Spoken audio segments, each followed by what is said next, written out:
Charles Manson, the hippie cult leader who became the hypnoticeyed face of evil across America after orchestrating the gruesome murders of pregnant actress Sharon Tate and 6 others in Los Angeles during the summer of 1969, died Sunday after nearly a half-century in prison. He was 83. Manson, whose name to this day is synonymous with unspeakable violence and madness, died of natural causes at Kern County Hospital, according to a California Department of Corrections statement. TMZ was first to report on the killer's death. The celebrity news site reported that Deborah Tate, the sister of Sharon, said she received a call from Corcoran State Prison informing her that Manson died. Manson is shown in this handout picture dated June 16, 2011. Reuters showed handout sporting a carved swastika on his forehead. Manson was the long-haired, wild-eyed head of a California desert commune in the late 1960s. The Manson family was largely made up of runaways and societal dropouts whom Manson controlled with a mix of his charismatic yet calculating personality and hallucinogenic drugs.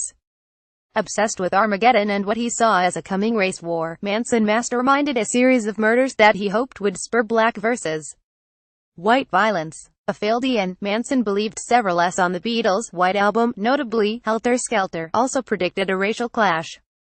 He ordered a small, devoted group of followers to carry out the murders, although he never took part in the actual acts. "There's no need to feel guilty," Manson said during an interview in the 1980s.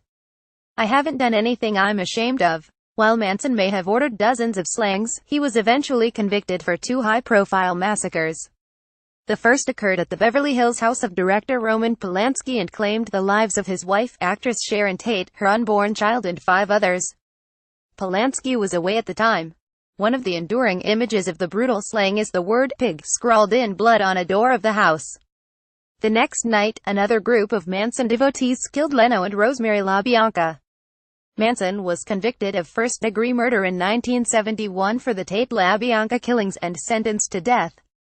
But the California Supreme Court's 1972 decision to outlaw capital punishment automatically commuted Manson's sentence to life behind bars at California's Corcoran State Prison. In interviews, he'd frequently challenged the notion that he was guilty of the murders and never showed remorse. March 5, 1971. Manson arrives in a courtroom in Los Angeles. AP, remorse for what? Manson said. "You people have done everything in the world to me. Doesn't that give me equal right? I can do anything I want to you people anytime I want because that's what you've done to me." Manson was rejected for parole 12 times and would not have been eligible to apply again until 2027. Despite his infamous reputation as one of the 20th century's most twisted mass murderers, Manson still managed to attract fans behind bars and nearly married a woman in her 20s in 2014. A woman, who called herself Star, applied for a marriage license with Manson, then 80, but a ceremony never took place. Manson, born Charles Mills Maddox, was born in Ohio in 1934 to a 16-year-old alcoholic prostitute.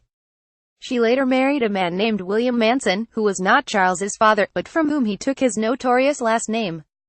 Spurned by his mother and with no interest in attending school, Manson spent much of his early years committing crimes such as burglary, armed robbery, auto theft, check forgery and pimping.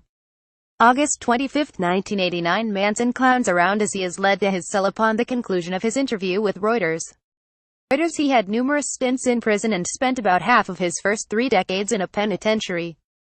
Following a release from jail in 1967, Manson befriended Beach Boys drummer Dennis Wilson. Manson and several of his followers lived at Wilson's home for a period of time and the Beach Boys ended up recording a "Never Learn Not to Love" that was heavily influenced by one of Manson's compositions, "Cease to Exist." The Associated Press contributed to this report.